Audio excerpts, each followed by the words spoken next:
Chemistry, Chapter 2. We're going to do the lecture this way because we worked on problems in class today. So, you should have a set of notes. We're going to go down to the end of the front of the page. The second page we will go over in class next week. Okay, so it starts with this chapter is all about what matter is. So matter takes up space and has mass. Anything that takes up space and has mass is matter. So matter can be divided into an array of different things. And your book has this picture on one of these pages. Hold on. On page 46, your book has this. But all this is a chart of matters, all-encompassing. And then as we go down, it's broken into different pieces. So matter, first of all, is either a pure substance or a mixture. So a pure substance has the same chemical properties throughout it. A mixture is two or more pure substances put together. So for instance, in lab today, you made salt water, well, parsley salt water. Parsley and salt and water are three separate pure substances. Water's not exactly pure, but you know. Okay. A pure substance can either be an element. Those are going to be things that are on your periodic table. In the front of your book, you have a periodic table. We haven't used it yet, but we will be using it a lot. Those are all the elements that exist in the world that we know of. I think they're all. Elements cannot be broken down really. We can break them down into protons, neutrons, and electrons, but pretty much we don't break down elements. Compounds are two or more elements combined. So for instance, the salt you used is sodium chloride. It contains sodium and chlorine, and together makes the compound of sodium chloride.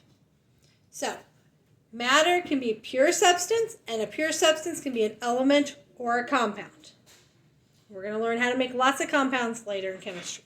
Matter can also be a mixture. A mixture is two or more pure substances. Again, think of the mixture you made in your beaker with water, salt, and parsley today. Okay, it can be a homogeneous mixture. A homogeneous mixture, the composition is the same throughout.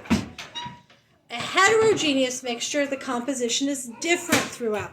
So, if you had the salt water before you added parsley, that would have been a homogeneous mixture. You stirred in the salt, all that beaker looked like salt water. Everywhere it was a homogeneous mixture. Once you added the parsley, it didn't mix into the water like that. Now it was a heterogeneous mixture. You had salt water and you had parsley. Composition was different throughout. Okay? So, that kind of just shows you when you hear all of these words, how they relate to each other. They're all parts of matter, but it's just what part of matter they are as you break matter down into different pieces. Okay, so then we have the law of mass conservation. In any chemical or physical process, the total mass of everything involved must remain the same. In any chemical or physical process, the total mass of everything involved must stay the same. We cannot create nor destroy matter. We start with a certain amount and we end with the same amount. We cannot get rid of matter. Nor can we start with some and have more at the end. Whatever we start with is what we need to end with. Okay? Okay. Elements are all on your periodic table. And there are now 118 elements listed on your periodic table. And we'll talk about how it's made and all of that parts of the periodic table later. I will tell you there's more elements on the periodic table now than there were when I was in high school. So some of them are man-made elements.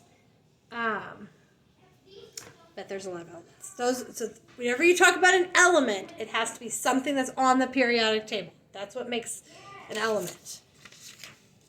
Okay, a compound. A compound is not where you just mix two things together. So if I take Kool-Aid powder and water and mix them together, that is not a compound. That's going to be a mixture. A compound has to be chemically combined. So it's not just mixing them, it's chemically combined. We have to do something to chemically join two things together. And you will get to make some compounds or take compounds and mix them into other things. The properties of a compound will be different than each individual element. Sodium chloride, for instance. Sodium is explosive. Like, you can't just put sodium out and... I'll try to find a video and show you what happens with sodium when you just have sodium by itself sitting there. And chlorine is a really gross gas. You've probably smelled chlorine if you've smelled bleach, you've swam in a pool. That's the smell of chlorine, okay? Or you've probably even ingested chlorine if you've accidentally gotten pool water in. Not something appealing. And like I said, sodium kind of like blows. I can't remember. I'll look up a video on sodium because I remember it's kind of cool. I had a teacher that used it one time when we were in chemistry class. So those are two very different things. When we make a compound of sodium chloride, we have the table salt that you put on all your food. So two things that neither one you want to ingest, neither one you really want to be around. Put them together and we put them on our food.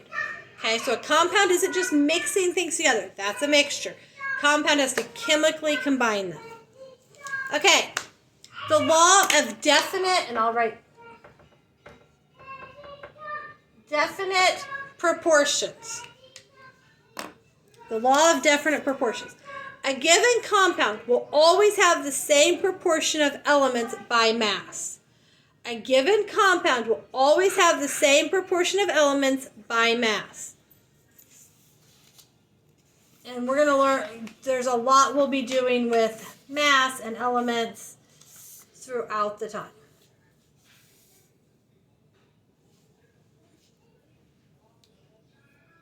Okay. So we're going to look at, okay.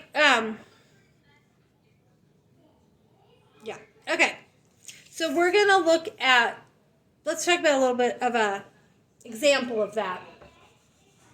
If I said a sandwich always has 2 slices of bread to 1 slice of meat. That is always my proportion. 2 slices of bread to 1 slice of meat. So if I had 4 slices of meat, hold on, drop my phone. If I had 4 slices of meat, I would need to have 8 slices of bread. Mommy, Shh, I need you to let Mommy talk, okay? I'd have 8 slices of bread. So the proportion always stays the same.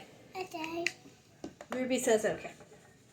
Sorry, you get a little kid noise today, so I can make sure I get this done. Okay, I want to look at example 2.1 in your book. So if you turn in your book to page 48, we're going to look at example 2.1. Okay. Okay, so when we go through problems, I like to write down whatever we know from the problem as we go.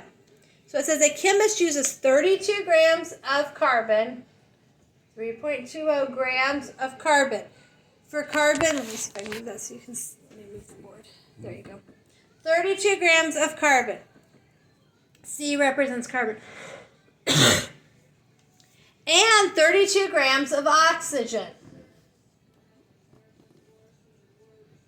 I'm just going to write that. Okay, 32 grams of carbon, 32 grams of oxygen. And they make 44 grams of a gas.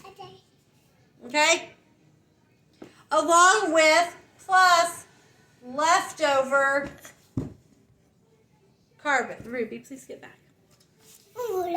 Okay, if I want to make 110 grams of this gas and have no leftovers, how much carbon and oxygen should I use?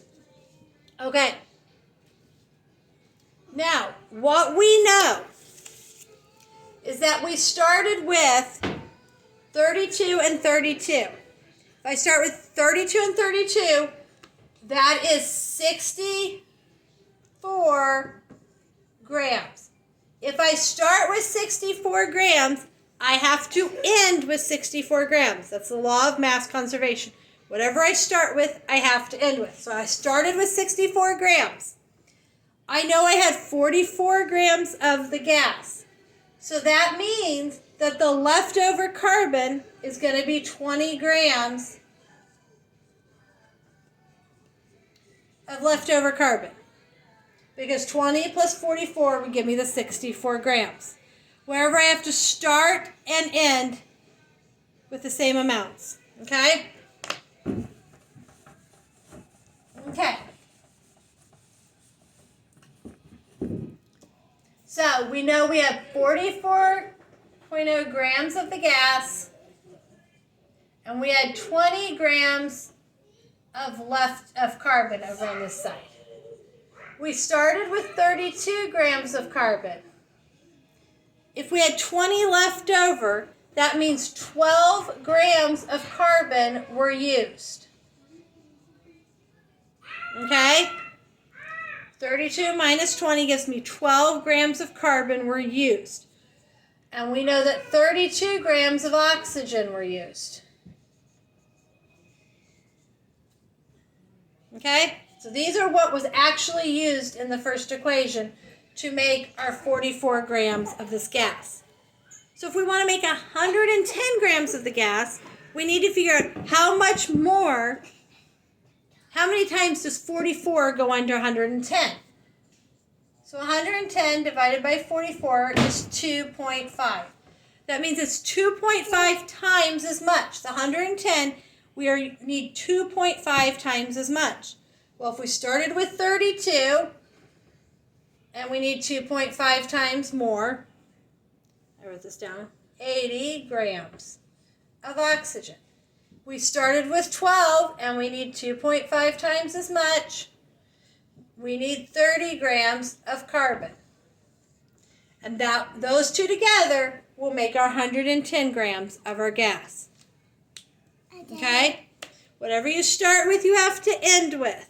So you can kind of use those to help you figure those out. The book does another example, and then you have 2 problems that you'll be doing on those, okay? Okay, so that is all the material for that part of the chapter. And then we will do the other part of the chapter next week in class where it talks about models of atoms. So we will talk about that part next week in class. Okay, and next week we will finish up, and you'll actually get your test on chapters 1 and 2 sent home with you. But we'll go through a bunch of stuff in class so that it'll be, let me check. Am I sending home next week or the week after? Nope, the week after. Okay, it'll be the week after that I send it home. So it'll give you plenty of time to get the first 2 chapters to learn them and prepare for. Okay. Okay, there you go.